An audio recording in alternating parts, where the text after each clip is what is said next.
అనగానే సంతలాగా ఏవేవో తినుబండారాలు, ఊగుతూ ముందుకు కదిలే పీర్లు, ఆ తర్వాత అగ్నిగుండంలో దూకటం, దూకి బయటకొచ్చాక వెళ్ళి బావిలో దూకి బయటికి తీసుకొచ్చి మళ్ళీ పీర్లను ఎక్కడ ఉన్నావో అక్కడే భద్రంగా దాచిపెట్టడం. ఇవి మనం అనుకునే పీర్ల పండుగ లేదా మోహరం. కానీ మనం అనుకున్నట్లు ఇది కాదు పీర్ల పండుగ. అసలు పీర్ల పండుగ అంటే 10 రోజుల భయంకర యుద్ధం, 72 మంది ప్రాణాల తెగింపు, లక్షల మంది ప్రజల ప్రాణాల కోసం రాజ్యాన్ని త్యజించిన రాజు గొప్పతనం, ఇంకా ఎన్నెన్నో ఊహించడానికే కష్టంగా అనిపించే భయంకరమైన నిజాలు. ప్రతి నిజం పోసగుచ్చినట్లుగా చెబుతాను, జాగ్రత్తగా వినండి. మోహరం మాసం ఆరంభం రోజున ఇస్లాం నూతన సంవత్సరం ప్రారంభమవుతుంది. ఇది అరబ్బీ క్యాలెండర్ల యొక్క మొదటి నెల.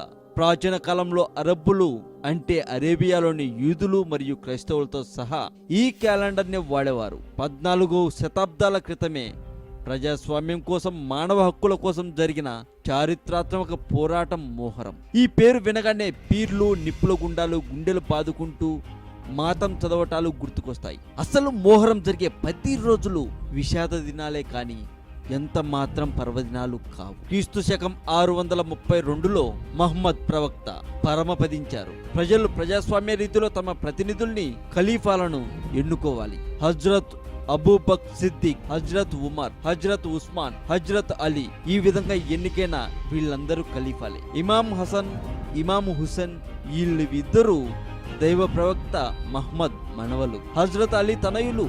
హజ్రత్ అలీ తరువాత ప్రజలు ఇమాం హసన్ను ప్రతినిధిగా ఎన్నుకున్నారు. అప్పుడు సిరియా ప్రాంత గవర్నర్ మావియా, అతనిలో అధికార దాహం పెరిగింది. కత్తితో రాజ్యాన్ని హస్తగతం చేసుకోవాలని కుట్ర పన్నాడు. యుద్ధం ప్రకటించి ఇమాం హసన్ను గద్దెదించాలనుకున్నాడు. యుద్ధంలో పాల్గొంటే అమాయక సోదర ప్రజలు ప్రాణాలు కోల్పోతారనే బాధ తప్ప హృదయంతో రణ నివారణ కోసం ఇమాం హసన్ ప్రజలు తనకు కట్టబెట్టిన పదవిని త్యజించారు.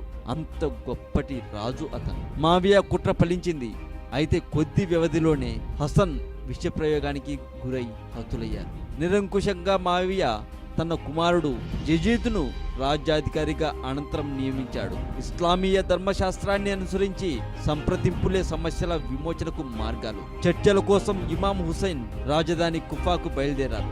యజీద్కు విషయం తెలిసింది. పాషాణ హృదయుడైన అతడు ఇమాం హుసైన్ను మార్గ మధ్యలో అడ్డుకొని లొంగ తీసుకోవడానికి సైన్యాన్ని పంపాడు. ఇమాం పరివారాన్ని కర్బలా అనే చోట అడ్డగించి యజీద్ను రాజుగా అంగీకరించమని సైన్యాధిపతి హెచ్చరించాడు.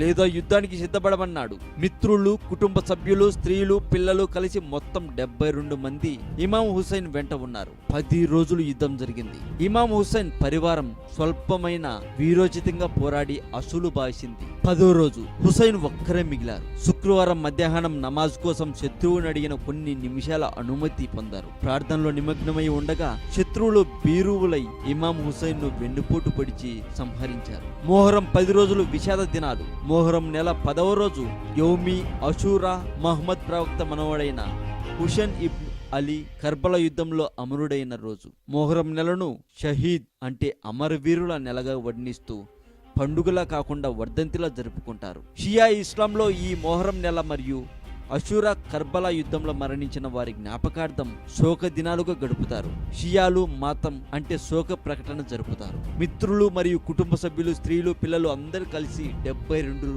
మంది 10 రోజుల పాటు యుద్ధం చేశారు. అయితే చివరికి అందరూ మరణించారు.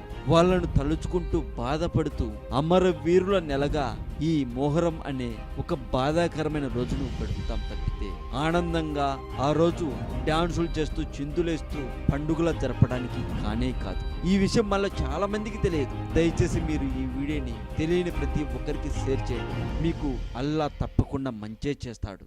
మరింత ఇలాంటి సమాచారం కోసం చూస్తూనే ఉండండి సునీత టీవీ.